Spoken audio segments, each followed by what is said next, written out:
Hello everyone! Today we are continuing to talk about the conception of social safety, and we are beginning the second lecture.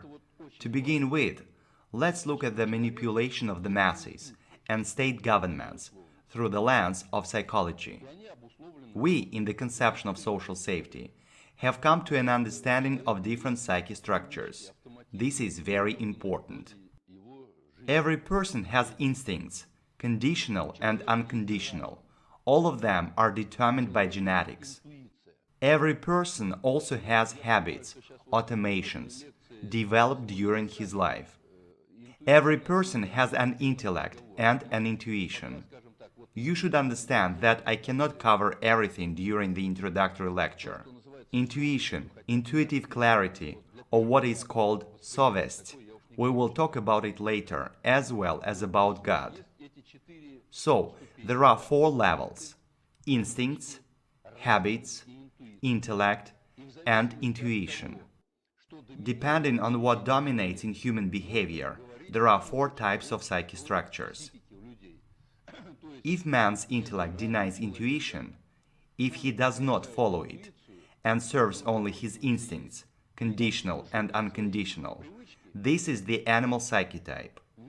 He seems to be man but is actually guided by animalistic instincts to eat, to have sex, and so on. If man's intellect serves habits and automations but denies intuition, this is the zombie psyche type. So he's used to living in a certain way. He wakes up in the morning, cleans his teeth, does everything according to some program, turns the handle of his machine in the factory. In the evening, he drinks a bottle of beer, has sex, and so on. He carries out a set of programs, including scientific ones. If man's intellect skillfully masters habits, automations, and instincts, but denies intuition, this psyche structure is called a demonic psyche type. He enjoys his intellectuality, his will, he revels in his achievements. But a person proves himself a true human only provided that he skillfully masters instincts, habits, and automations. Meanwhile, he listens to the voice of intuition in his activity. In other words, he listens to intuitive clarity, that is совесть, which every person has. Summarizing this mentioned above, there are four types of psyche structure, or psyche types. These are human, demonic, zombie, and animal. There is also the fifth psyche type, lower than the animal type. In our society, there are some people who shouldn't be compared to animals. Animals behave much better than they do. These people are those who drink alcohol and take drugs. They have nothing in common even with animals. This is lower than the animal type of psyche. In general, these are those who numb themselves, oppress themselves, make themselves worse than animals. These are the five psyche structures, psyche types. Thus, the determining factor in human behavior and decision-making, including that in the field of governance, is not an amount of knowledge, but one's psyche type. I will illustrate an impressive example. Isn't Gaidar clever? He has read a lot. He knows differentials, integrals, mathematics, economics, but because of his subhuman psyche type, namely that of zombie, his activities inflicted misery on millions of older men and women of our country, not to mention the vast number of children who are homeless because of his reform. After becoming acquainted with psyche types, you may come to horrific conclusions about the state of your beloved one's psyches, your family, friends, and yourself. Which psyche type currently prevails in our society? The lowest, animal, and zombie ones. There are only a few demonic and even fewer human types. Moreover, the tendency of our culture is to form animal and zombie psyche types.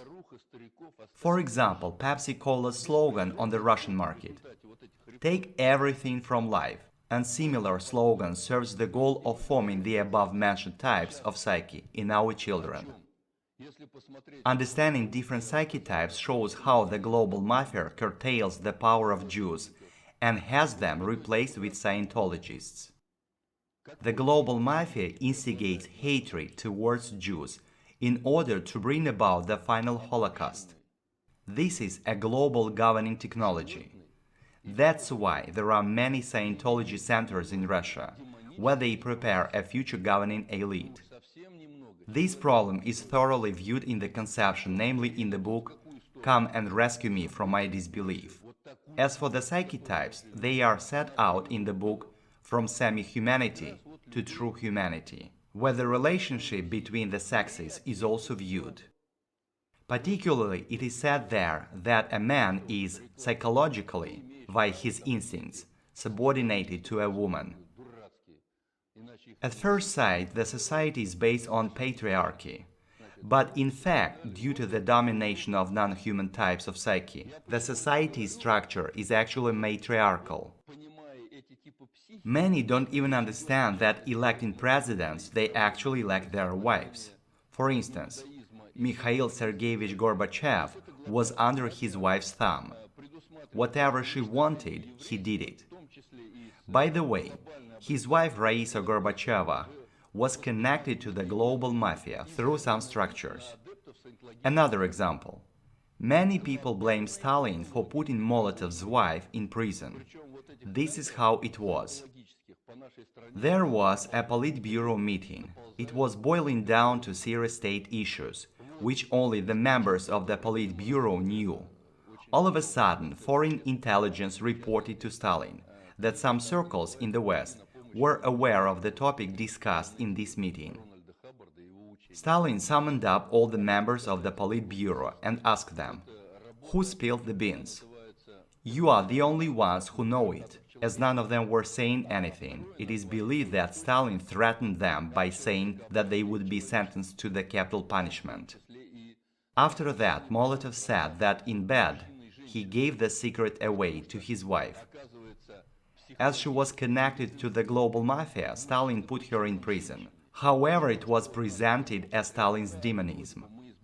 By the way, he didn't touch Molotov. He did not put him in prison.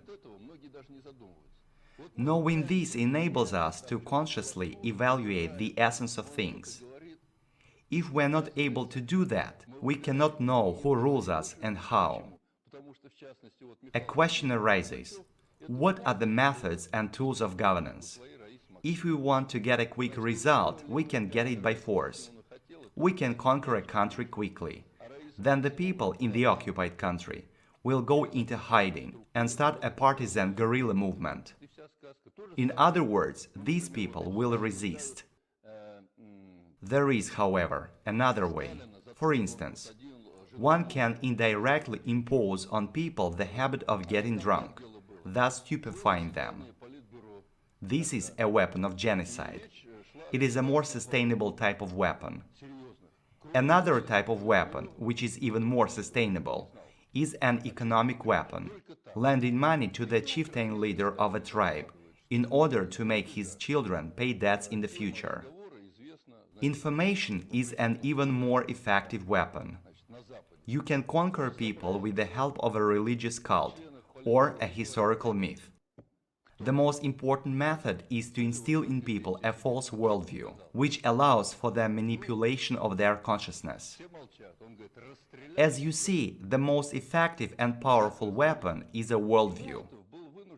You can give people a particular system of knowledge about creation, with the help of which they will understand the surrounding world by themselves.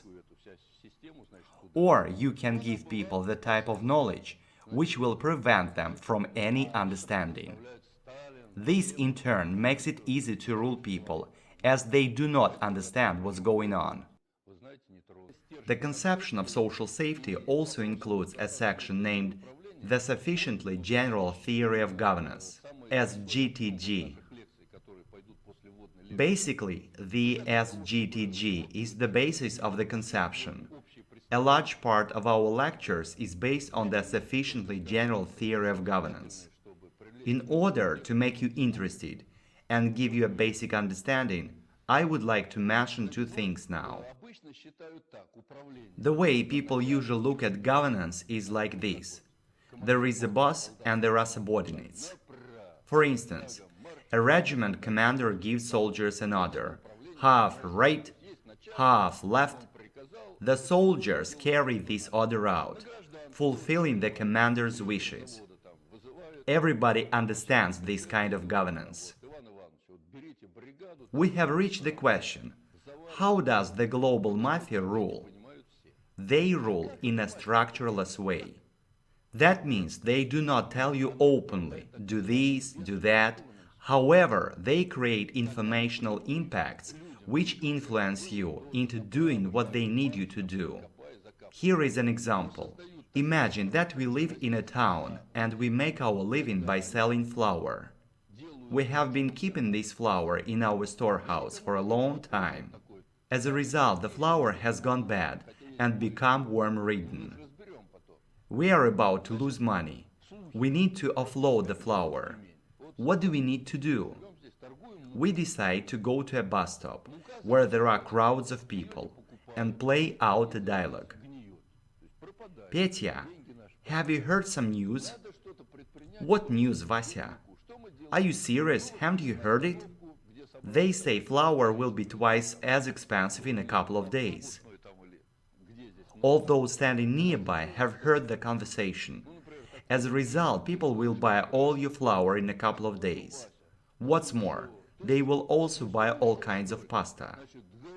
As you see, we did not directly tell people to buy our flour. However, using the information, we put them in a situation in which they did what we wanted them to do. Let's look at another example. On TV, we hear an astrologer saying, "For Leos and Scorpios, tomorrow is a favorable day for the stock exchange." It does not mean that all Leos and Scorpios will rush to exchange money or vice versa. However, 80–90% of people will do exactly what the astrologer said. This phenomenon is called normal distribution in maths, which we will touch upon later. Knowing this, you will definitely understand any information correctly when you hear that in Southeast Asia a crisis has broken out, or thousands of students took to the squares of European cities in a single display of solidarity in order to express their opposition against something. As I said before, butter became more expensive. In other words, there are no uncontrolled processes. It all refers to structureless governance. Currency rate fluctuations refer to the same thing as well.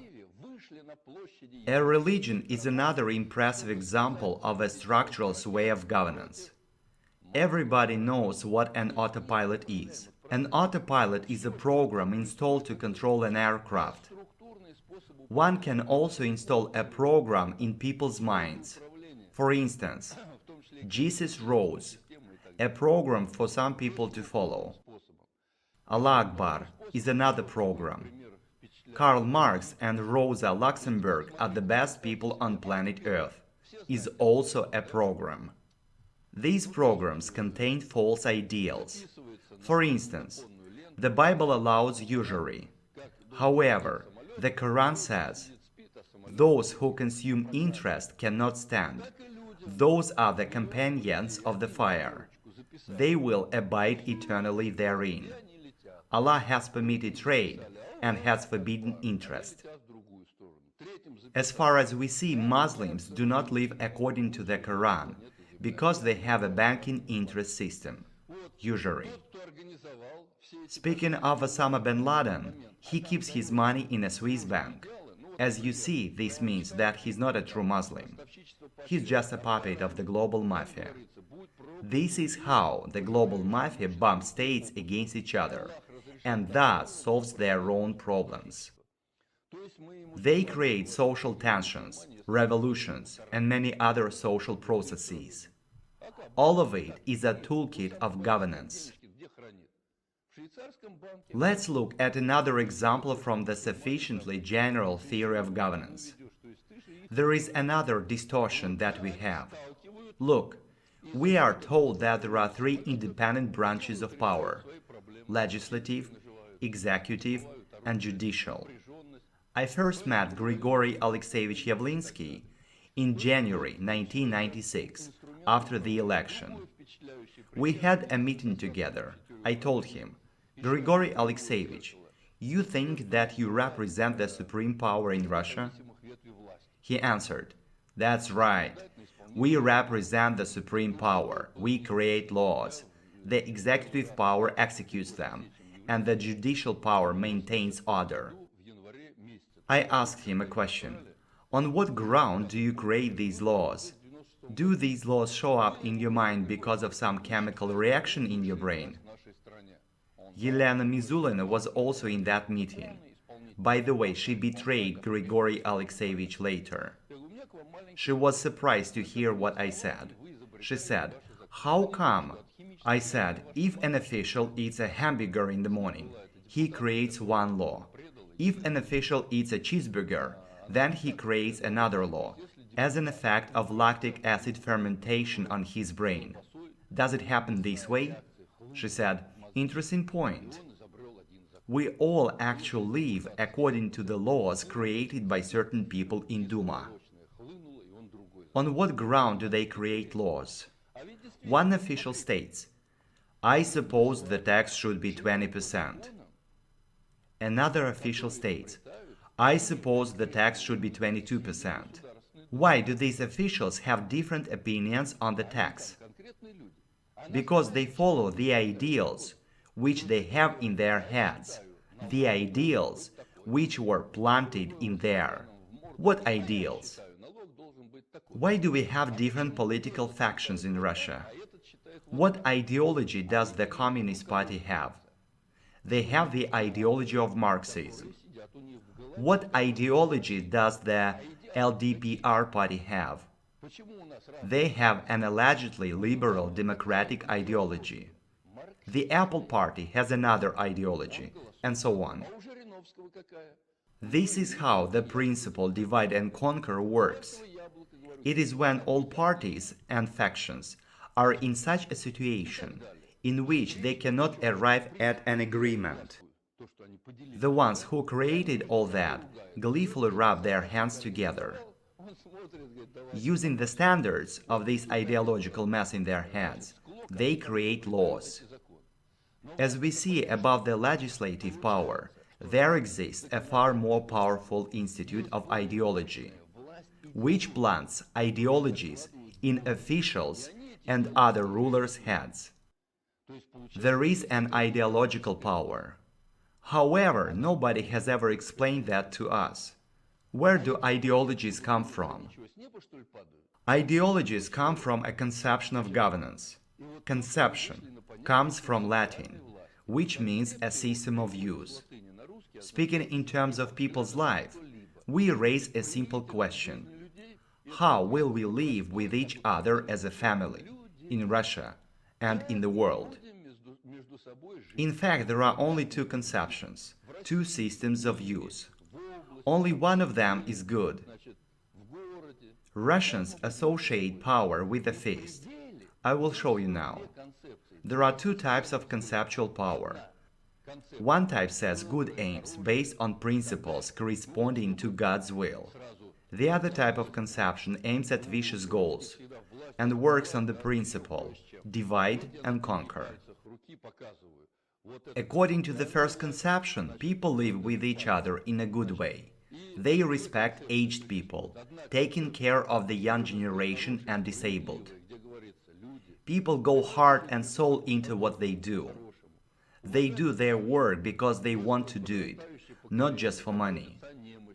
According to the other conception, people behave in the opposite way. They aspire to reign over others, whom they regard as subhuman scum. And thou shalt reign over many nations, but they shall not reign over thee. What is it? It's a conception. The previous conception has no point in hiding its ideals. However, the unprevious conception needs an attractive cover in order to hide its insidious essence. The index finger is a symbol of ideological power. There can be many ideologies, a kind of pluralism. These ideologies are monarchy, socialism, civil society, democracy, capitalism. They are all wrappers to hide an unprevious conception, under which some reign over others.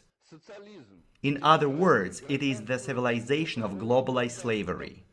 Then come the legislative, executive, and the helpless judicial power. As you can see, there are 5 types of power in reality. However, they fool us around by telling us about the 3 independent branches of power, and by concealing the existence of the conceptual and the ideological powers. I want to tell you a story. I'm not sure whether this story is true or not. In Crimea, 1945, Stalin, Churchill, and Roosevelt got together. It boiled down to a territorial division in Europe after the war. Churchill and Roosevelt asked Stalin, "Joseph Vissarionovich, will you gift us with Crimea? In trade, we will gift you with a piece of land of the same size along the Oder-Neisse line." Stalin said, "All right, I will gift you with Crimea, providing you guess which finger on my hand is the middle one." Churchill was surprised at how easy the task was and pointed at the index finger. Stalin shook his head in negation. Roosevelt guessed that it is better to choose the third finger and pointed to it. Stalin denied this guess as well and said, "This is how you get Crimea." He showed this gesture with his left hand. By the way, Boris Nikolaevich Yeltsin did not have the index finger and the thumb on his left hand. It is a symbol from above, which means that at the time there was neither the conceptual nor the ideological powers in Russia. Before Yeltsin came, we had the ideological power. There is such a song about a steersman. A steersman is a person who steers a ship. Before a steersman turns the steering wheel on a ship, he should get an order from the captain to do so. However, the ship moves a course defined by a navigator. Our Communist Party possessed only the ideological power, but not the conceptual power. It therefore steered the ship, named the USSR, according to a course defined by the global mafia, who brought the USSR to a collapse. What do our Democrats, who do not understand any of this, do? They state, "We want to rule." And they also state that there should be no ideologies. As a result, we have only 3 independent branches of power. In fact, the 2 main types of power remain concealed: the conceptual power and the ideological power. That means we will not change anything in Russia until we raise the thumb. However, many people can say that we are going to fail. In spite of the situation that we have in the world, I should say that humanity has already entered a new information state. Throughout recorded history, we have never been in such a state. It happened in the 1940s, 1950s. Let's set a question. What is this new information state about? To understand it, we have to go back to those 2 pyramid structures: the pyramid of society and the pyramid of knowledge. This state had remained unchanged throughout a person's life until the middle of the 20th century. In the following lectures, we will touch upon it in detail, but now I want to give you an example. Imagine a person is born somewhere in Tyumen, Russia, in the 19th century. He looks through a window of his wooden house and sees a horse cart passing and creaking. He lives his life. His time comes. He's dying and looking through a window. He sees the same horse cart passing and creaking. In other words, nothing has changed throughout his life. Even if there have been some small changes, they are not that important. They do not make much of an impact, so you don't take them into consideration. What is it like nowadays? We live at a time when during the life of a person, or within one generation, there are so many changes that happen one after another. I can give you an example related to transport from my own life. When I was a boy, I could see animal-drawn vehicles. If there was a car moving on the road, loads of kids were running after it and shouting, "Car, car!" It was like a great event. I can still remember the time when the first car, Pobeda, showed up. We were afraid to touch it.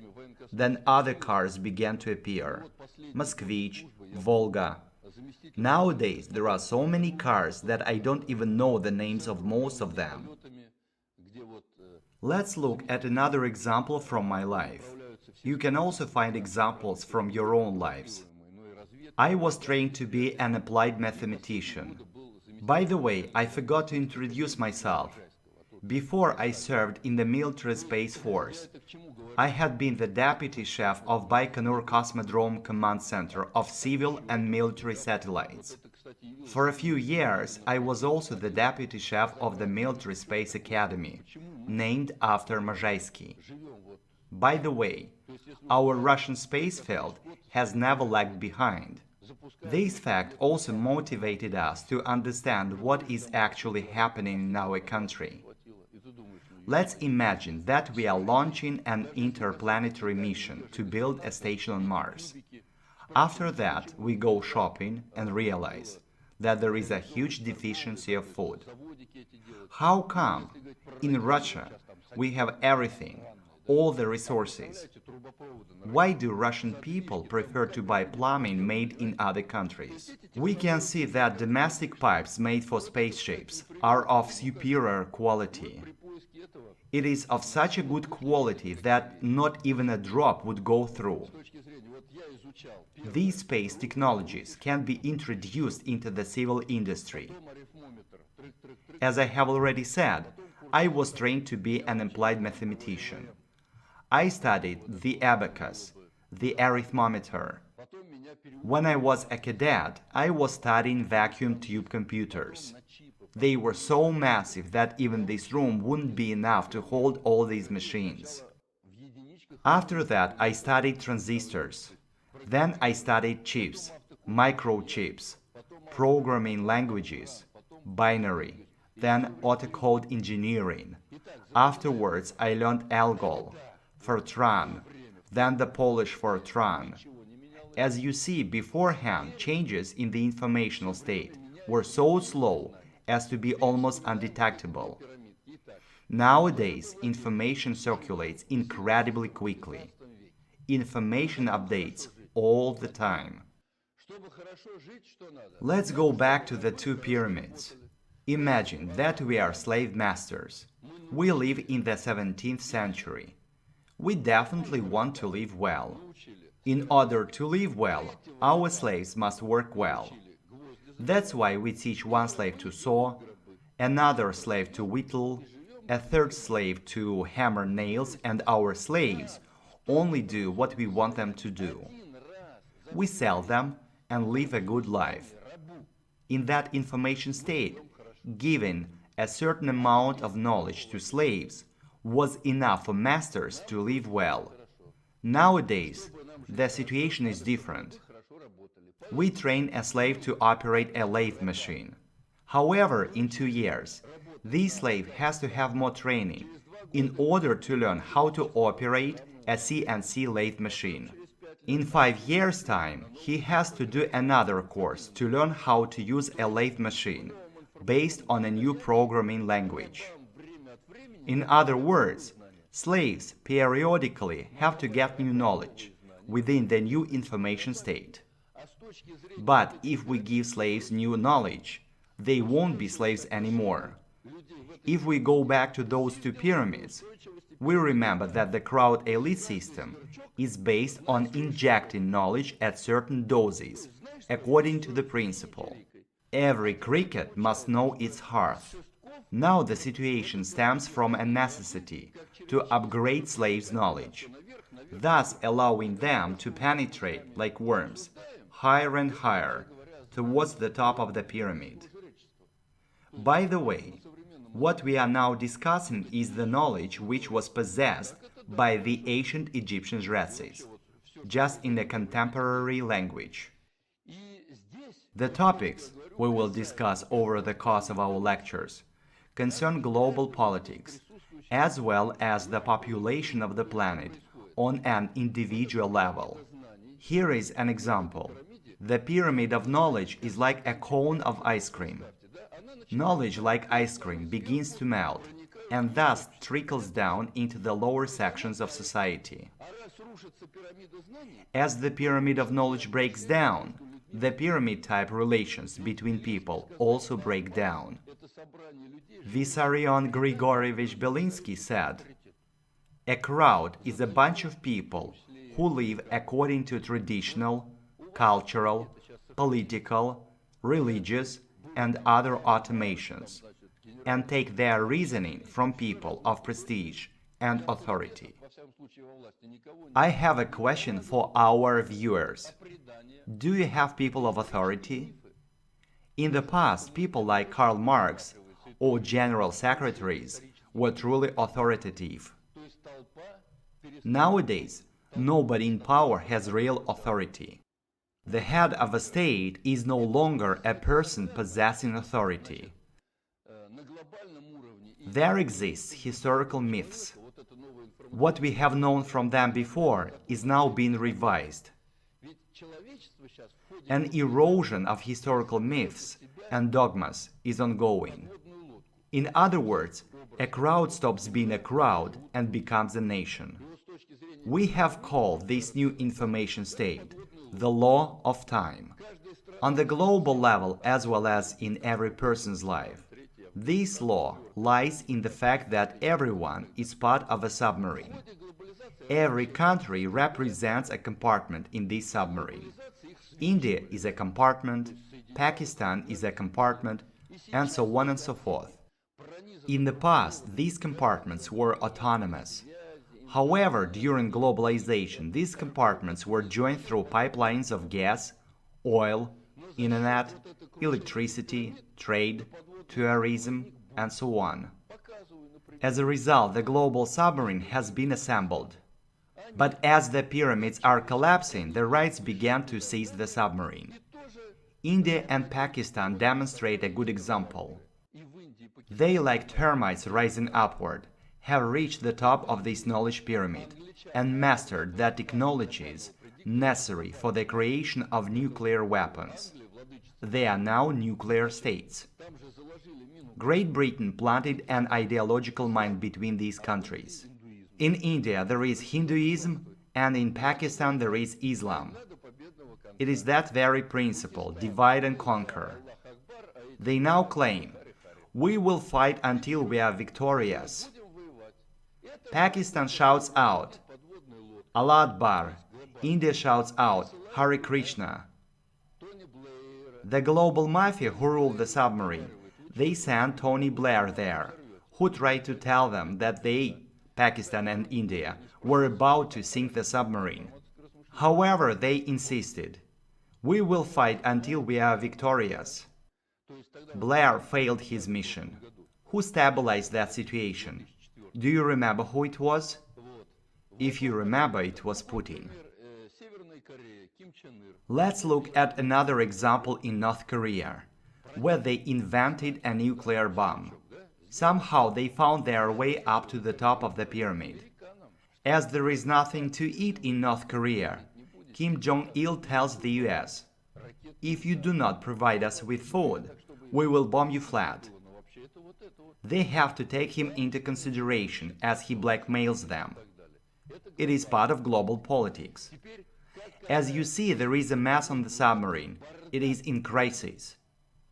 The conception divide and conquer has reached a dead end. What does this have to do with every one of us? Bringing it to an individual level, let's look at the example related to our children. Let's talk about the 12-year education system in Russia. History teachers say, students study ancient times, medieval times, the USSR. We also need time to study the period of Yeltsin's governance. Teachers in other disciplines say the same. Is it good or bad? It is just a fact that one cannot ignore.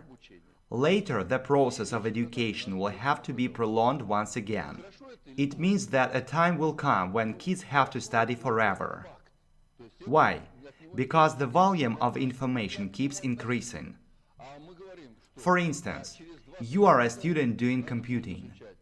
Within 5 years at university, you have completed an electronic computers course. After you graduate, you realize that electronic computers are not used anymore. Now plasma computers are used. It turns out that what you learned has become obsolete. You need new knowledge. Therefore, this information state of society leads to the understanding that we must move from pedagogics of facts to methodological pedagogics. In other words, a child must attain a method of mastering knowledge, with the help of which this child can master any kind of knowledge. It is a viable alternative approach that does not require elongation of the education process. Methodological pedagogics enables someone to get a school education within 8-9 years, higher education within 3-4 years. A move to new pedagogics is inevitable. Otherwise, there will be a disaster, as the person does not have enough time to process all the masses of information that he needs. The thing is, if a person keeps getting new incoming facts, this person's life is not enough to master them. Therefore, a person should get a method of mastering new knowledge when he tackles a task requiring it. In spite of the abominable situation, the global mafia's concept based on the crowd elite system and the injection of knowledge at certain doses is headed for disaster. Imagine that we are masters owning slaves. In order to live a good life in the new information state, we have to give slaves new knowledge. However, in allowing new knowledge, we lose control over slaves. That means we should not give them new knowledge. But if we do not give them new knowledge, we will not live a good life. You see, it is like a closed loop. It is the mythical serpent which eats its own tail. As far as you see, the shift from the old conception to the new one is inevitable, due to objective causes. It is inevitable, otherwise the submarine will sink. We will also have detailed lectures on economics. But now I would like to touch upon some interesting aspects concerning the economy. Let's look at the following things. The price of goods. Is there an actual cost? You come to a forest where there is a pine. Does this pine cost anything? It costs nothing. 3 men decide to cut this pine in order to sell it. One of them says that they should sell it at $100 a log. The second one says that they should sell it at $200. But the third man suggests selling it at $1,000. In other words, the price has been decided with selfish reasoning. Another question: what does a salary depend on? What is it determined by? It is also determined by selfishness. For instance, the difference between the lowest and the highest salaries in Japan is 5 times, in Germany 15 times, in the US, according to the latest data, 25 times. What about us, Russians? We do not get paid at all. In other words, it is determined by the conception. In Japan, they decided to live well, so they follow their decision. Speaking of Karl Marx's teaching on surplus value, which is actually incorrect, 2 of 3 basic postulates of Marxism are wrong. The first one is the wrong formulation of the question: what is primary, matter or consciousness? The second one deals with the theory of surplus value. By the way, Stalin signed a death sentence to Marxism. What's more, Stalin was never a Marxist. In 1952, he published his work, Economic Problems of Socialism in the USSR. In that book, he wrote the following: I think that our economists must end this incompatibility between the old definitions and the new state of affairs in our social country by changing the old definitions for the new ones that correspond to the new state of affairs. Firstly, it concerns such aspects as necessary labor time and surplus labor time, necessary product and surplus product. But if these categories are removed from Marxism, then nothing remains of the theory of Marxism at all. Imagine, you come to a storeroom where you have loaves of bread. A question arises: how can you draw the line between necessary loaves and surplus loaves? What is the measure? How can you measure what is necessary and what is surplus? The thing is that there is no measure. If there is no measure, there is only empty abstraction. Whereas, according to Lenin, socialism presupposes accounting and control. But if there is no measurement unit for accounting and control, then nothing is measured and evaluated, which the collapse of the USSR demonstrated. I have a question. Who knows the formula which determines the exchange rate of the dollar to the ruble, which is at the moment 29 rubles 32 to $1? Who knows this formula?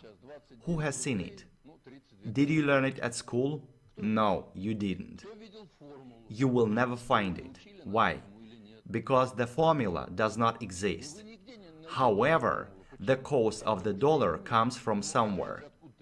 I tell you that there is such a procedure as Rothschild fixing, gold fixing. It was used since 1972, during the time of the gold standard. In other words, the parity of currencies was determined by stores of gold in each country. For instance, Russia has 200 tons, but Switzerland has 20 tons, which is 1 to 10. However, since manufacturing became based on electricity, the gold standard reached its dead end. Therefore, there is no point in going back to the gold standard. For this reason, the mafia had to resort to another method. It happens like this. 5 to 7 people of the global mafia get together under the chairman of a Rothschild twice a day, after breakfast and lunch, in the Bank of London. These people have certain plans for each country, designate the cost of gold per troy ounce, and thus determine the ratio of currencies. Why? Because the volume of gold sales and purchases by each country is known only to the mafia, who gets all the information on selling and buying gold through the network of banks. If country A purchases gold, that means the economic situation in this country is like this. If country B sells gold, that means the economic situation in that country is like that. Fixing a price for gold as they wish, they determine a policy in each country. It is as simple as that. Speaking of property, there are state and private types of property. But the question is, what is understood by property? For instance, you are the owner of an apartment on the ground floor in the center of Moscow. You privatized it, According to the law, you have an official contract in your hands, signed and sealed. Suddenly, gangsters come to your place, point a gun at you, and want to get your apartment. At best, they will give you some money and an apartment somewhere in the outskirts of Moscow. In this case, there isn't much you can do. Who is the proprietor in this case? It turns out that the gangsters are. Another example. You live in Moscow. You also have a village house on a plot of land that we call dacha. However, the Duma introduces a new high tax on land and houses, dacha owners. For some reason, you cannot pay this tax. Therefore, you are forced to sell your property, your dacha. Another example. The fare for the public transport you use to get to your dacha has been increased, so you cannot afford it. As a result, you are forced to sell your property. But someone will buy up all the plots in this area. A question arises. Who is the proprietor? Here is another example. In 1998, as a result of Sergei Vladimirovich Kirienko's reforms, 300,000 businessmen in Moscow lost their businesses. In fact, this was on the agenda of the global mafia. Now, I want to tell you about one of the mechanisms for the destruction of Russia. Let's say you want to do business in Russia. You have a good invention, new coffee makers. You want to begin your production line. Therefore, you need a facility and equipment. You go to a bank for a credit. If the bank provides you with credit, you will open your business. But if not, you will not open it. It turns out that the future of your business depends not on you, but on the bank. Supposing the bank provides you with credit at an insane level of interest.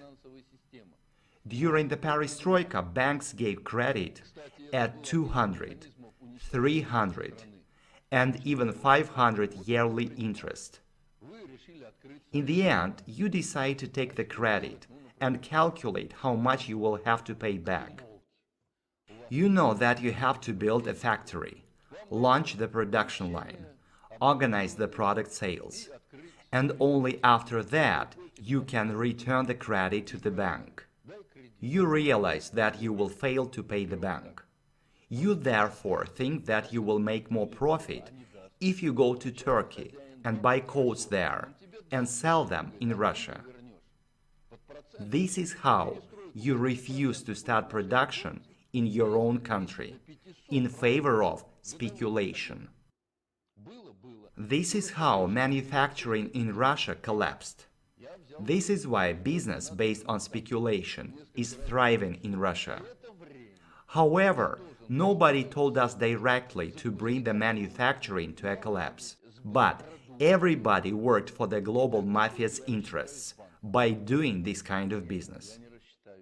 This is a structureless way of governance in an economy based on the financial credit system. Who is the proprietor? The banker is. But all banks depend on Rothschild's fixing, gold fixing. The process of concentrating governance, in particular, through the financial credit system that covers all countries and nations. What's more, the global mafia rules without any sharp moves. Ordinary people, therefore, do not notice their governance. There is a lot to say about economy. There is a big mess in there. Here is another interesting example. All Democrats in Russia are doctors of economy. They support the market economy. Let's look into it. Can you imagine a plane flying nowhere? A plane takes off, but has no final destination. This is not possible, because if it doesn't have a final destination, it will run out of fuel sooner or later, and it can crash. A plane always has a final destination. Is it possible that a state can move nowhere? Looking at Russia, you can say that it is possible. We do not know what kind of society we are building. We do not have plans and so on. Our Democrats, guided by Western economic science, claim that the market can rule and regulate itself on its own. In fact, the market is a tool for reaching a goal. In order to rule the national economy, one must have plans. These plans exist, say, in Japan and Malaysia. These plans must determine the specific goals that need to be achieved: a quantity of milk to be produced, grain to be grown, and so on. The plans can be realized by means of direct orders, or they can be fulfilled by a self-regulating market. The self-regulating market way is when you do not tell anybody what to do, but you create such an information field in which people themselves know what to do. As far as you see, the market mechanism is a very good one. However, it is just a way of reaching a goal. Comparing the planned economy to the market economy, it is like opposing a goal to the way this goal should be achieved. To make it more simple, they oppose the city of destination and the road one takes in order to get to the city. It is schizophrenia. All our reformers and economic science are guided by this very schizophrenia. This is what students study at universities. As you see, the nonsense of economic science is obvious. We will go into further detail about economy in the upcoming lectures. We are dealing with the following range of issues: philosophical worldview, cause and effect relationships of humanity's historical process in the global evolutionary process, the sufficiently general theory of governance, comparative theology and comparative Satanism, psychology, economy, the law of time, and other things. Looking into these issues will help us to understand how to get out of the situation. The principle of the present governance conception is divide and conquer. But the principle of our conception is unite and prosper. The conception of governance divide and conquer says that the leader of our state has to be elected every 4 years. Our conception says that if he is an effective ruler, there is no point in changing him. By the way, speaking of the election mechanism that we have nowadays, this mechanism is advantageous for the global mafia. Otherwise, the leader of a country could actually start to work for the interests of his country. It is advantageous for the global mafia to remove the leader by means of election procedures. If these procedures are abolished, the country can get out of the global mafia's control. Here is an example. There were terrorist attacks in Spain. Trains were blown up. The thing is, in Spain, the People's Party was in power at the time. The global mafia did not like it, as the party was working for the interests of the country. The global mafia wanted to see internationalist inter-Nazis in power over Spain. As a result, the global mafia organized the attacks with the help of some stupid people. People took to the streets of Spain. You know, there are always instigators in the crowd. As a result, the people protested against the ruling authority. The people's protest served the global mafia's interests, which were contrary to the national interests of Spain. In the end, the national government was overthrown and inter-Nazis came to power. By the way, those terrorist attacks were organized before the elections. Let's look at another example. In November 2004, elections will take place in the USA. George Bush is now pursuing his policy. It does not matter whether it is good or bad. Now he is forced to flirt with electors in order to be re-elected. He therefore searches to please the mindless crowd.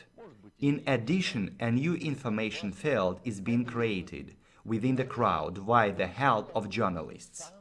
It turns out that the leader's activity is not aimed at the prosperity of the state, but guided by the interests of the election campaign. So to appeal to the ignorant crowd, who do not know anything about politics.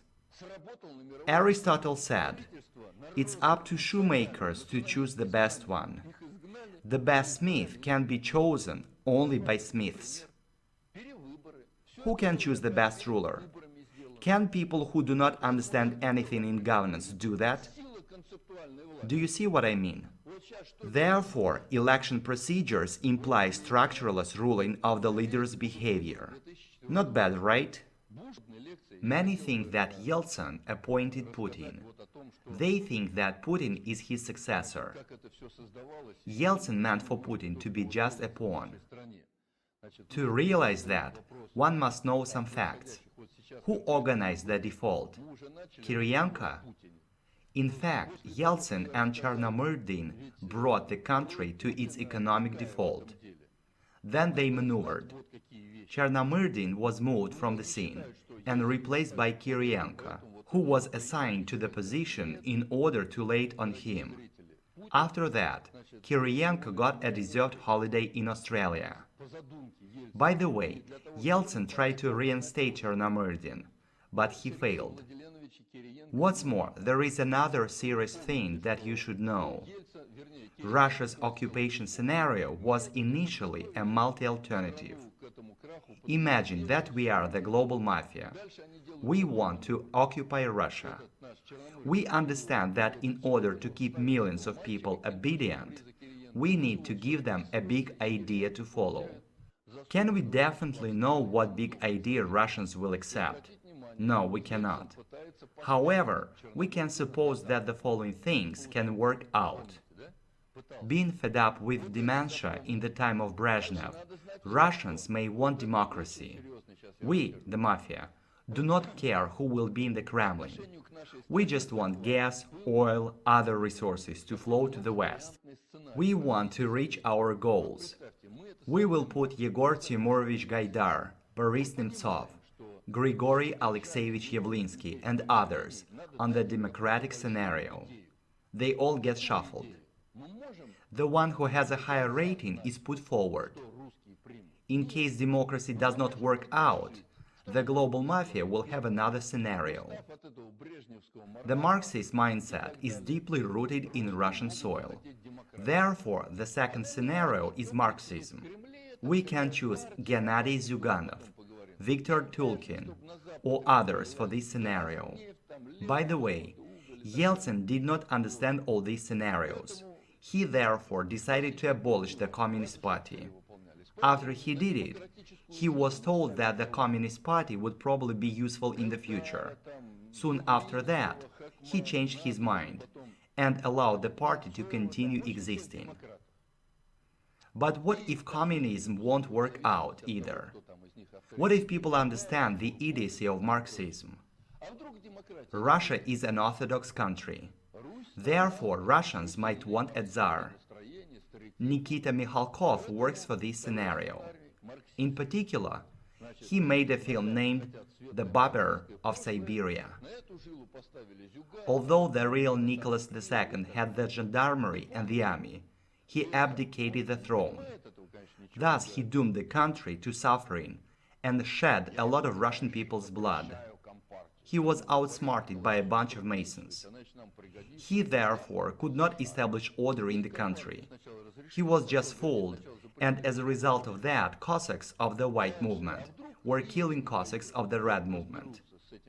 In spite of being guilty of Russian people's enormous sufferings, the Russian Orthodox Church canonized him, made him holy. Although he was responsible for the country, he abdicated the throne without having the moral right to do so. If all the scenarios mentioned above do not work out, then the mafia will activate the scenario of placing Russia in a harsh fascist regime. Actually, the global mafia wants to keep all countries and nations under the harsh fascist regime. They want it because they want to control the consumption of resources. Nowadays, the USA is the guiding light for all countries. Only 5% of the world's population lives in America. These 5% of people consume 50% of all the resources of the planet. If the remaining 95% consume as much as Americans do, then all the resources will be sucked out within a few years. As you see, the global mafia tries to restrain the process of people's consumption of material goods. By the way, it was a ground for the revolution in 1917. The global mafia realized that by the end of the 19th century, capitalism lifted the ban on the consumption of material goods. The class distinctions under feudalism had been restraining the consumption right up to the time of socialism. Under capitalism, merchants began to show up from lower classes, who wanted high consumption standards. The global mafia understood that if it goes on like that, the global resources wouldn't be enough for everyone. In order to seize the process of consumption, Marxism turned out to be suitable for the mafia. They therefore began to promote the teaching, though not straight away. Speaking of Lenin, he was brought to Russia from Switzerland in a sealed wagon. As you see, Russia was chosen as the ground to activate the world revolution scenario and establish a pseudo-communist society on planet Earth. Looking back at the above conceptions, we see that the games are revealed. Supporters of the unprivate conception split into two groups. The first one is represented by those who support it openly. In our country, Anatoly Chubais, Irina Hakhamada, Boris Nemtsov. The second group is much more dangerous. We call them psyche-Trotskyists. They do not state it openly. They want to disguise their true goals and interests by declaring the right ideals for people. This is exactly what the Communist Party does. They, taking cover behind the right slogans, uphold the crowd elite model of society. Under communism, could the collective of a factory remove their director from his position and appoint another one? Of course, they couldn't. In order to do that, the employees had to apply to the relevant state bodies. In other words, it was the same crowd elite model of society. Only an open building of private society, what the conception says about, enables us to get rid of the crowd elitism. Going back to the topic of the revolution during 1917, Lenin, Vladimir Ilyich Ulyanov, was brought to Russia in a sealed wagon. Meanwhile, Lev Davidovich Bronstein, nicknamed Trotsky, was brought to Russia on a white ship from the USA. These people activated the process of world revolution. The revolution was supposed to take place not only in Russia, but all over the world. Mexico, Hungary, Mongolia, Germany. However, Lenin prevented the revolution from spreading by signing the Treaty of Brest-Litovsk. Thus, he did not fulfill the tasks entrusted to him. The thing is, the revolution should have been spread to Poland and other countries. But Lenin did not do it. He was therefore eliminated through his wife, Nadezhda Konstantinovna Krupskaya. Trotsky was to carry on the world revolution, but he fell ill. As a result, the ruling of the country was intercepted by Stalin. We have every reason to believe that Stalin was implanted into the movement of Marxism by GRU, the main military foreign intelligence service of the Russian army. We will talk about the role of special services in the history of Russia later.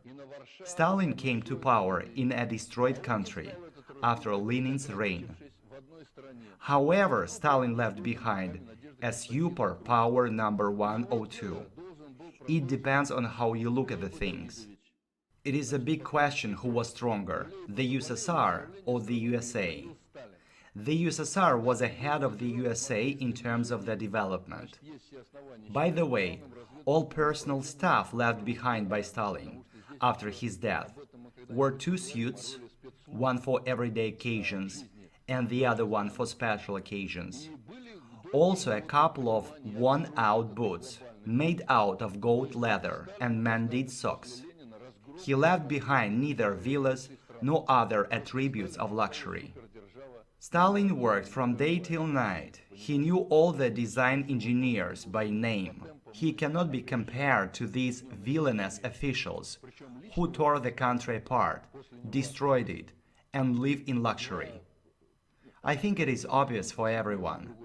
As you see, the mafia came up with a task to restrain the consumption of material goods. Therefore, democracy is like a thorn in their side. What's more, they did not mean to establish any democracy in Russia from the very beginning. They just wanted Russians to be fed up with such democracy and demanded a heavy hand of the state. The ideal society for the mafia, however strange you may find it, is an Indian version of fascism, because the harshest fascism is in India. There is a really harsh caste system there. Brahmins, Kshatriyas, Vaishyas, and Shudras. A homeless grassroots there does not even dream of becoming a plumber, because every cricket must know its hearth. Indian films are nothing but beautiful pictures and songs. But in fact, India is a country with a harsh caste system, which the mafia finds suitable, as people do not overstep the boundaries. In Russia, they open up public schools for subhuman scum, as they think, separate schools for elites. However, none of kids get real knowledge. There is an ongoing degradation. In other words, it is an attempt to create a deeper crowd elite model. The global mafia makes it so that people themselves will want a harsh regime. The whole system of international terrorism works for this, to put people in a situation where they themselves will want a harsh regime of fascism. All terrorist attacks carried out by stupid Islamists also push people into accepting a harsh fascist regime. Look, there are attacks in Spain, France, Germany, the USA, South America, Indonesia, Malaysia, Russia, Iraq, all over the world. However, people look at these things like this. A house next door was blown up. Hope they do not explode my house. Ignorant people tend to support an idea of order. Thus, they themselves will want Benito Adolf Pinochet in power. That's the trick. The whole system of international terrorism is preparing humanity for accepting a harsh fascist regime in every country, including Russia. Knowing this, let's go back to Putin. By 2000, Russia was a total disaster. What did Yeltsin do? He resigned his presidency and handed it over to Putin. Why Putin? He was a little gray man, unnoticeable, executive, hardworking, modest, and did not have his own team. They decided to put him in this position, to keep him under control. I think that they might well have slandered his name beforehand. Before they decided on him, they had tested Primakov, Stepashin, and Kirienko, but decided on Putin in the end. He was entrusted with the following role. In Putin's time, the country was meant for a total collapse. TV towers were supposed to be on fire.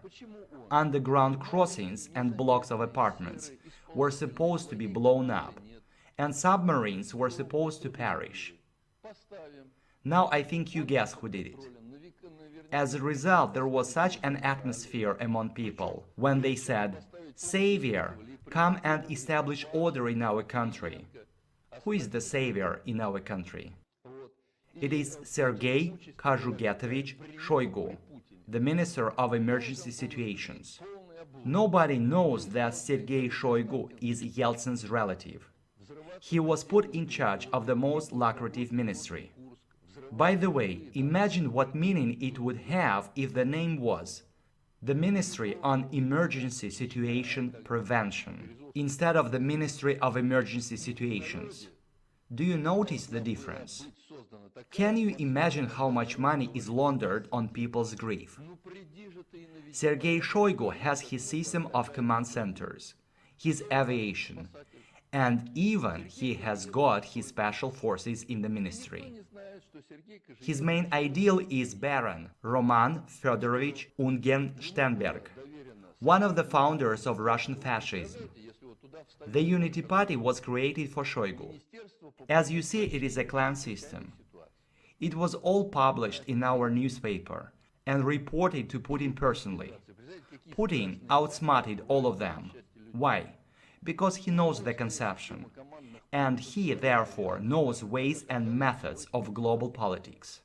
This is why the plan of placing Russia in a harsh fascist regime failed. Now there is an ongoing struggle between the clans. Lushkov has actually taken over all the regional clans. Now there is a struggle between two clans, Yeltsin family's clan and Lushkov family's clan. They rule the national economy. How can they be removed? We therefore have problems in Russia.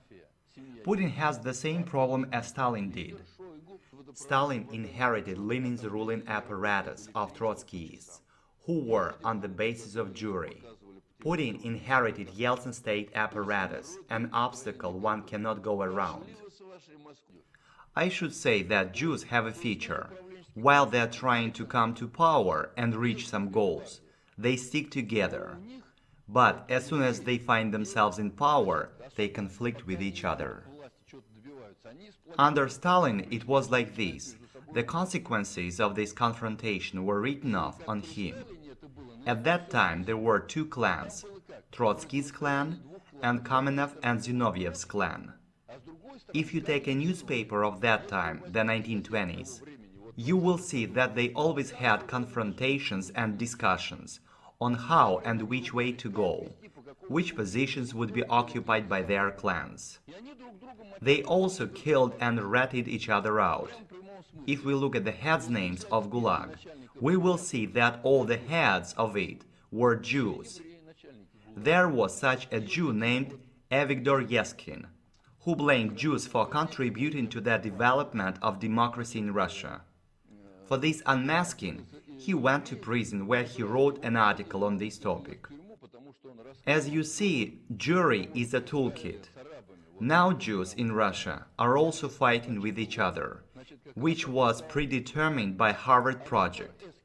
By destroying each other, they fulfilled the global mafia's plan. The same was happening under Stalin. By the way, he did not rule full-fledged. He became an influential leader only in the middle of the Second World War. Why? Because the entire administrative apparatus consisted of Trotskyists. Besides, there was no adequate theory. Marxism was the only theory. Let's draw historical parallels and look at what Putin can do in the similar situation. All the people in power of different levels were assigned by Yeltsin. How can they be removed? Criminal number one is Vladimir Rushaila. In order to remove him, Putin first promoted him a few times, and thus he removed Rushaila from his position. However, the ruling apparatus stayed. He cannot remove everyone at once. Viktor Gerashenko is definitely the global mafia's person. I wonder if you know that the central bank is not subordinate to the government. It is a private firm. So they decide in the central bank whether or not to print money. The central bank is connected to the global financial mafia. Putin says that the central bank must be subordinate to the government and the president, but Gerashenko refuses. Putin removed him. As a result, he sued Putin. However, the apparatus of the central bank consists of Gerashenko's people. As you see, the apparatus of the bank cannot be removed at once. The ruling apparatus is not subordinate to the president. Therefore, a new one should be formed. Another problem is people who do not understand what's going on in the country. In Russia, there are so many political parties struggling to bring happiness for people. The Agrarian Party is for farmers. The Russian Communist Workers' Party, headed by Viktor Tulkin, is for workers. The movement in support of the army appeals. People save the army, but people stayed. Why didn't the army save people? Muslims make a Muslim party. All of them are fighting for people's happiness. As a result of this struggle, the rural sector is in a total disaster, as well as the army, even though there has been no war.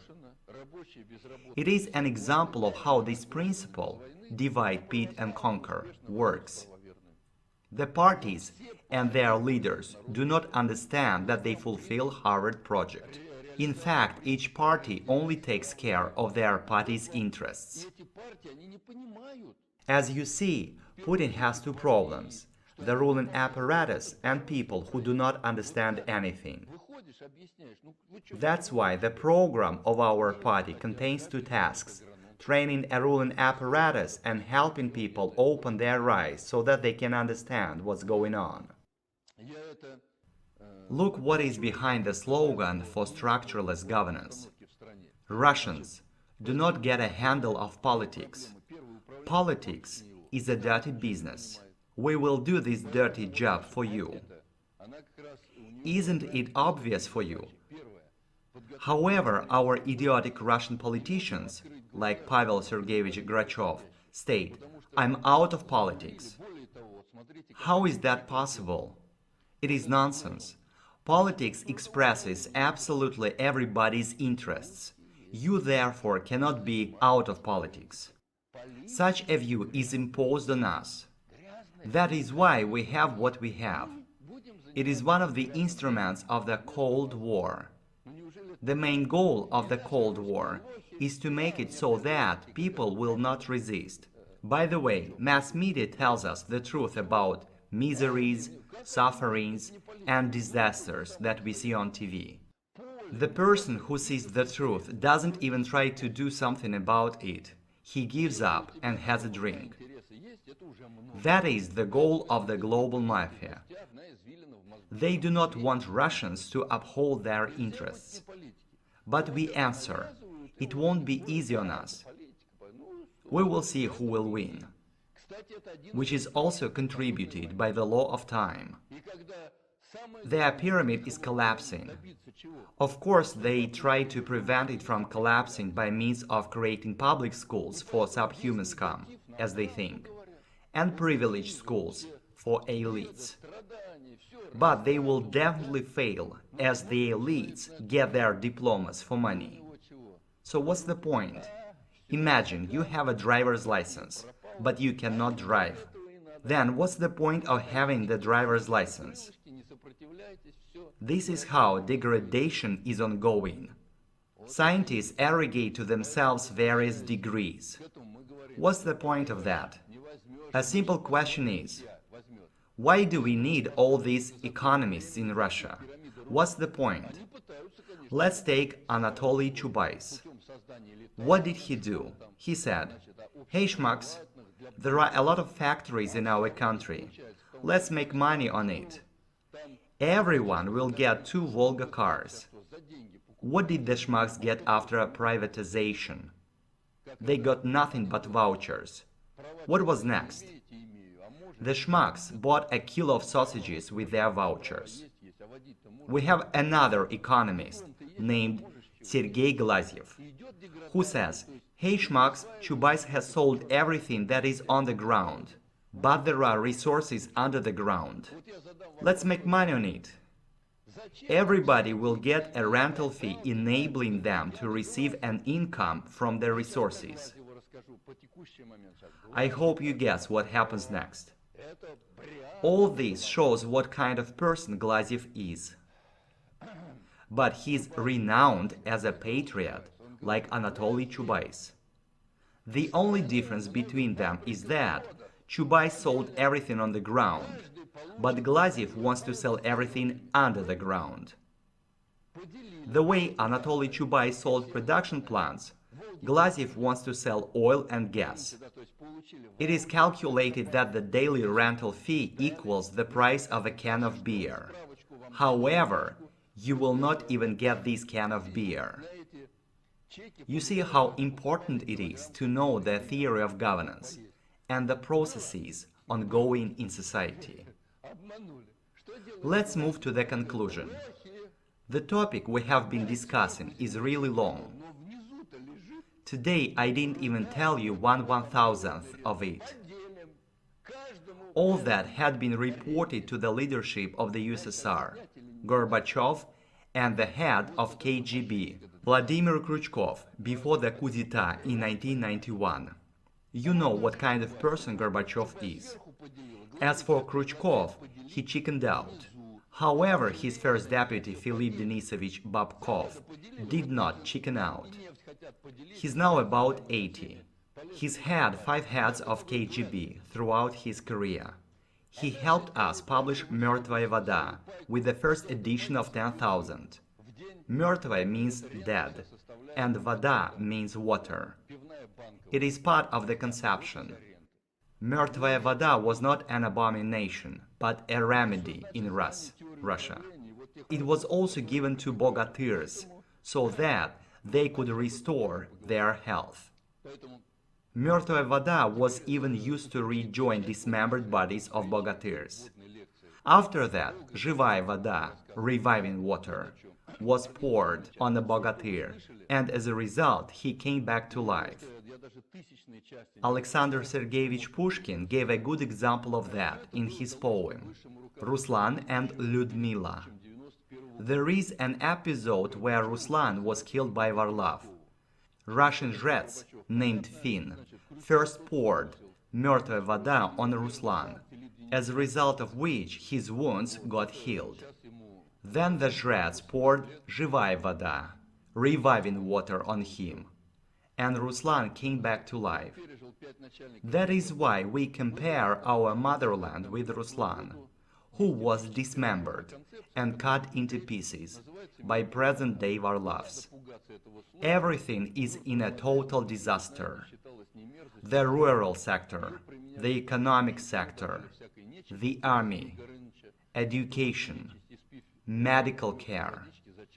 In order to conjoin our motherland, which is dismembered in an information and territorial way, we need to use both мертвая вода and живая вода. The word written is мертвая вода. Viable communication is живая вода, reviving water, which means theory in action, which can make all what the books of the conception say come true.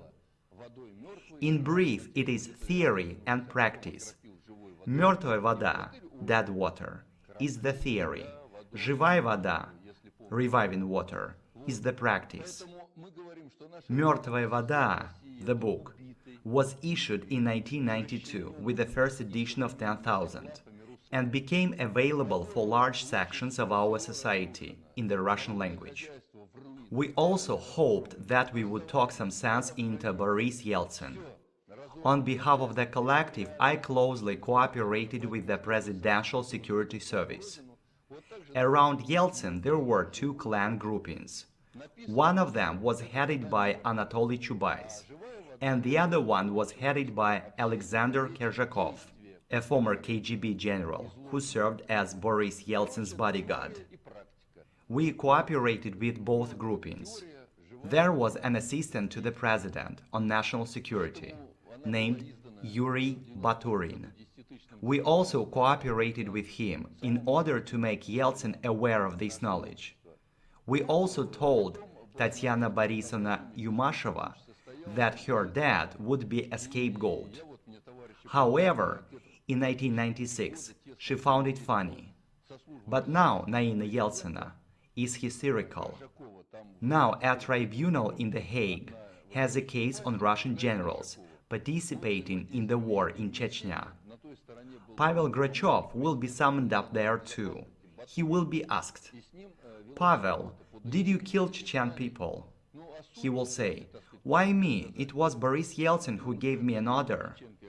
Our popularly elected president, Boris Yeltsin, will also fall under this tribunal, the way Slobodan Milosevic, Augusto Pinochet, and others did.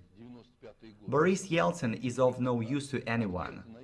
What's more, an official of the Duma, Bros, has recently stated that Yeltsin, as well as his family, must be sentenced to capital punishment, like Nikolai Ceausescu. Why? Because everybody who plundered Russia with Boris Yeltsin need a scapegoat to write it all off in order to make it all look like it is not their fault. Thus, they make people let off steam of resentment. That is why they need to make it all look like it is Yeltsin's fault. That is why Naina Yeltsina is so hysterical. Just imagine that you are a Rothschild. Is Yeltsin of use to you? You see, he was just used as a disposable thing. The others are of no use to you either. You just need Russia and its resources. Whoever rules the country from the Kremlin, you as a Rothschild do not care. Waste material is subject to disposal, to be killed. However, waste material can also deserve a holiday. Now, I would like to talk about Alexander Kerzhakov, who had a clever deputy named Georgy Georgievich Rogozin. He had a really serious analytical team, as well as Yuri Mikhailovich Baturin did. You have already been listening to me for a few hours. Can you imagine how we explained it all to Yeltsin? It was a problem.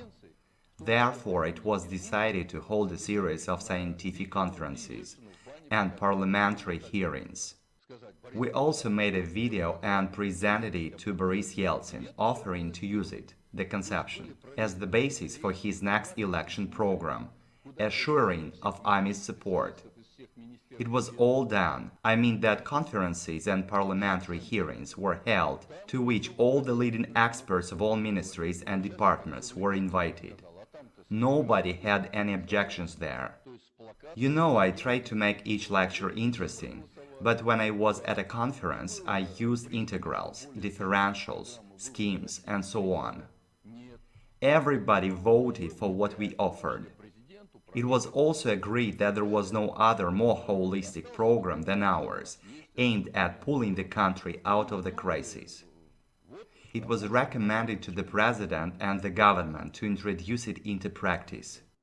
We also have a document proving what I say. We believed that it would work out, but we were wrong.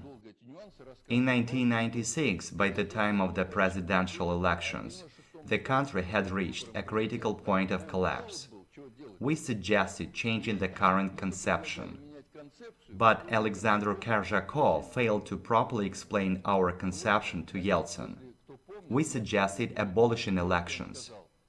In fact, it was suggested publicly as a proposal, but had no continuation. We suggested changing the current conception, but not the stuff. What difference does it make who will rule according to the previous conception? If Boris Yeltsin had suggested that people had to put the conception into practice, we would have willingly supported him. We had such an idea. However, we failed, because of the confrontation between Alexander Kerzhakov and Anatoly Chubai's clan groupings. Kerzhakov's people arrested Chubai's people for bribes. It is that very well-known story of a Xerox box full of $500,000. As a result of that, Yeltsin was left to choose between the teams. In the end, he chose Chubai's team. Kerzhakov's team was kicked out. After that, we lost connections with the president. At the same time, we were also trying to cooperate with different political parties. I talked to all the party leaders.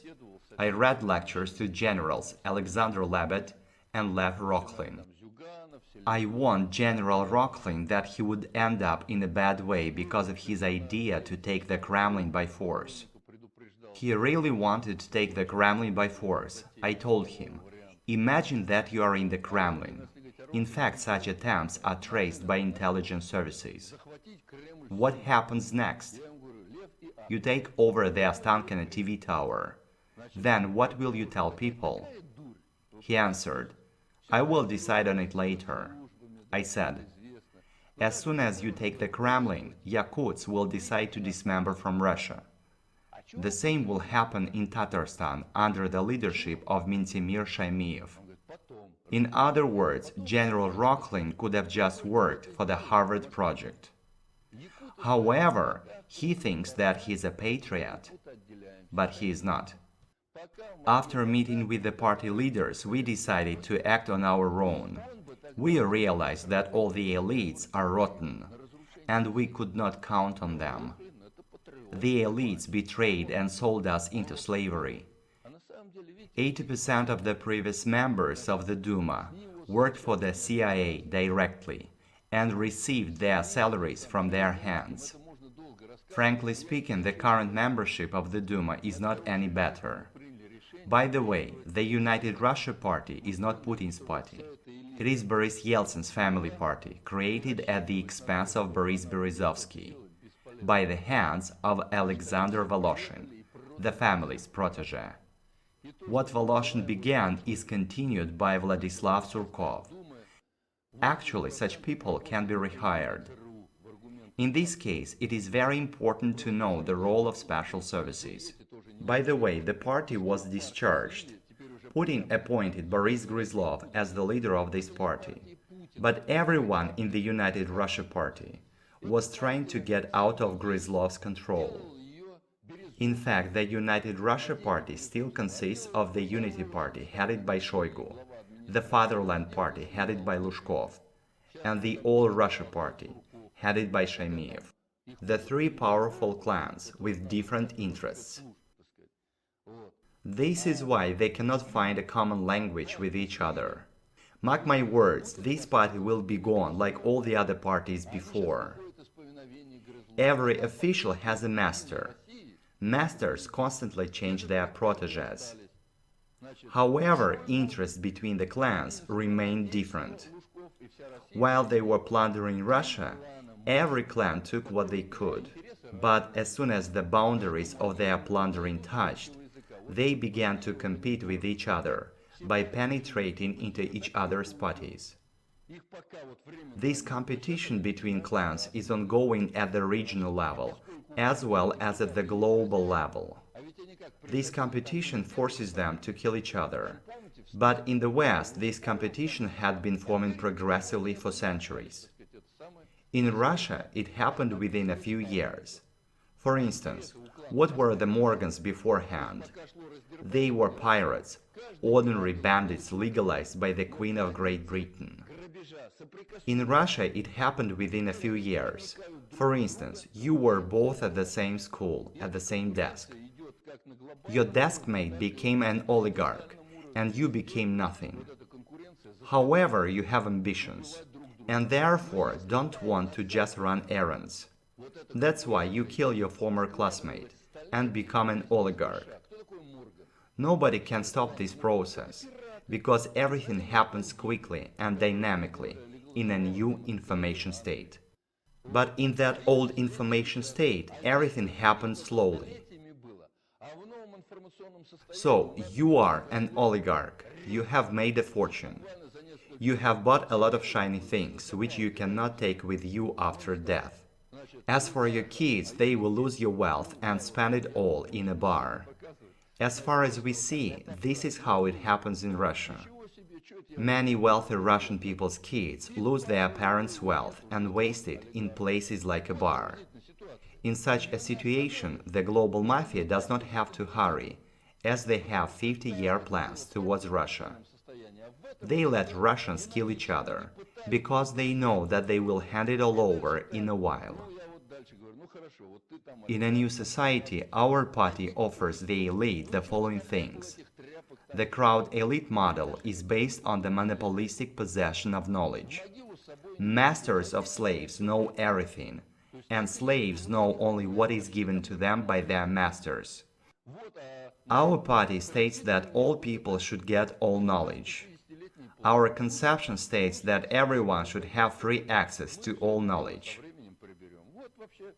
However, the global mafia states that slaves should not know what their masters know, because it allows their masters to rule their slaves. Our party also suggests orientating the goal setting at providing people with demographically conditioned needs. Needs can be of two categories. Normal needs: to get dressed, to eat, to have a place to live in, means of transport, and so on. Degradational and parasitic needs: narcotics, alcohol, different kinds of perversion, and so on. Nowadays, the society is orientated on the second category. What's more, a reasonless use of resources is ongoing. Today, short skirts are in fashion. Therefore, everybody buys short skirts. Tomorrow, long skirts are in fashion. That is why everybody begins to buy long skirts. For this reason, all producers, by means of commercials, try to sell people what people do not need. The same things happen in the other spheres of production. It is a needless use of resources. In fact, the society should be orientated on a demographically determined spectrum of needs. We also suggest refusing the policy of usury. That means the financial credit system has to be based on a free interest credit, the way Japan does. In Japan, the interest rate is 0%. It means that the mass of money should be equal to the mass of services and commodities. If there is more money than services and commodities, it is inflation. If there is less money than services and commodities, it is deflation. What's more, banks must be involved in the production of goods, the way it is in Japan. There are financial industrial groups in Japan. 6 of them are the most powerful ones. A bank clerk's salary depends on the output. In Russia, the situation is different. In our country, banks make money out of nothing, by lending money to each other. Thus, they create inflation. It is called trading on stocks. Whereas the purpose of money is to escort the circulation of commodities and services. It is what our conception says. Their conception says that money must make money. In addition, we say that the interest rate should be 0%. How can we make the parity of the currencies? It is easy. Here is an example. There are 2 countries, X and Y. In country X, they produce a lot of things, but in country Y, they produce nothing. Which country is richer? It is obvious. Country X is richer than country Y. What is the basis for producing commodities and services nowadays? It is based on electricity, like industrial looms, saws, shavers, planes, pumps, vacuum cleaners, and many other things. All of this is run by electricity. If country X has a lot of electricity, it can produce commodities. If country Y has no electricity, it cannot produce them. Which country is richer? The country which has electricity. Which country has the Sayano-Shushenskaya and Bratskaya hydroelectric power stations? Natural reserves of gas and oil. Russia has. How many windmills are there in Switzerland? I think you see what I mean. What's wrong with Russia then? The problem is that we live according to the false conception. We are being plundered and fooled around like schmucks. Therefore, we should announce our conception, implement it, and teach people according to the conception. To establish order in Russia, there should be a relevant administrative apparatus and people understanding what to do. This is why we have to focus on the following priorities. Reading lectures for all people, especially for the young, working with all people. Why did the Bolsheviks win in 1917? Because they created Marxist circles. The Bolsheviks put workers at school desks to study. They gave workers new knowledge, which was better compared with the quotation dogmatic theology of dialectical materialism. Although Marxism had a lot of mistakes, it was a more progressive teaching than the quotation dogmatic theology. That was why Marxism won. We should do the same thing now, sit at our desks and learn. Of course, these 20 lectures are not enough, but at least those who watch them will have some basics to understand what's going on. Further on, you will have to deepen this knowledge, especially young people. I would like to finish this introductory lecture with the questions. What's happening in Russia? Who is to blame for that? What do we have to do? The explicit conclusions are the following. What's happening to the country is caused by the global system crisis on Earth. The global mafia governing humankind is now trying to solve the problems created by themselves, mainly at the expense of Russia. Our country is the main element on Earth at the expense of which these problems can be solved. The method employed to attain this purpose is the Cold War. Without understanding it, we are working for the global mafia's agenda. In order to get out of this state, we need to understand what's going on. Who wins in a conventional war? The one who has more powerful tanks and other weapons, and who wields this weapon well. Who wins in a Cold War? The one who has more powerful information and who also wields it well. Мертвая вода, dead water, is a powerful information weapon that everyone has to wield. What's more, I don't think you should believe that the US is a country of enemies. It is a country of ordinary people like anywhere else. England, France, China. The enemy of humanity is the current satanic conception set out in the Bible. It influences people's minds, and we need to overcome it. Our conception reveals the disgust of the biblical conception, its filthy methods and ways of governance, making the whole picture clear and offering a new truly private life arrangement on earth. As we see, we have no enemies among people. People are just fooled around. They do not understand how they themselves actually implement the plans which work against them. It just takes time in order to master the informational weapon. By the way, the conception of social safety covers all issues. No matter how hard it is now, we will establish order not only in Russia, but also on Earth. Throughout history, Russia has always been like the bayan, Russian variety of accordion, which compresses air and then releases it. After Mongols came, Russia moved towards the boundaries of the Pacific Ocean. After the Teutonic Order came, Russia moved towards Litva.